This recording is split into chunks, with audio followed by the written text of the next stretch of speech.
Haleluya, salam kemenangan iman, salam jumpa kembali dengan saya dalam program menyapa kita dengan renungan firman Tuhan dan juga menanggapi komentar-komentar yang selalu salah tafsir tentang ajaran Kristen. Sebelum saya melanjutkan, jangan lupa tekan tombol subscribe dan memberikan komentar-komentar yang baik. Sobat-sobat yang saya kasihi, saya ingin baca atau menanggapi sebuah komentar di kolom channel YouTube saya. Ya, ada seseorang berkomentar dengan berkata, Yesus nggak punya kuasa. Fakta, Yesus tidak mampu bebaskan kaumnya dari jajahan Romawi. Tidak pernah jadi pemimpin, cuma hanya 11 murid selama hidupnya hingga temui ajal di tangan tentara Romawi.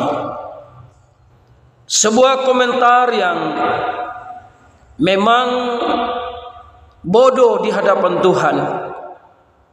Sebuah komentar yang tidak sesuai dengan dasar firman Allah. Dengarkan sobat yang saya kasihi, Yesus Kristus datang ke dalam dunia bukan untuk berperang. Yesus Kristus datang ke dalam dunia untuk membebaskan manusia dari kerajaan maut yang sudah dikuasai oleh maut. Dan yang kedua, datang untuk menyelamatkan manusia dari dosa, bukan untuk berperang melawan Romawi. Ya, Wahyu 20 ayat 14 firman Tuhan berkata, lalu maut dan kerajaan maut itu dilemparkan ke dalam lautan api.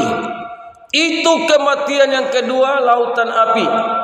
Dan setiap orang yang tidak ditemukan namanya tertulis di dalam kitab kehidupan itu, ia dilemparkan ke dalam lautan api. Jadi Yesus Kristus datang bukan untuk berperang melawan bangsa Romawi, tapi dia datang untuk menyelamatkan manusia yang ada di bawah kuasa maut dan juga melepaskan manusia dari belenggu dosa. Makanya dia datang dengan cara lewat kematiannya di atas kayu salib, sehingga lewat darahnya yang tercurah itulah menyucikan semua manusia yang percaya kepadanya. Dan setiap orang yang percaya kepadanya di dalam nama Yesus, maka namanya tercatat di dalam buku kehidupan yang kekal. Jadi kalau saudara dan saya tidak punya nama dalam buku kehidupan yang kekal, maka saudara ada di dalam kuasa maut dan bersama-sama dalam kerajaan maut, siap dilemparkan ke dalam api neraka untuk selama-lamanya.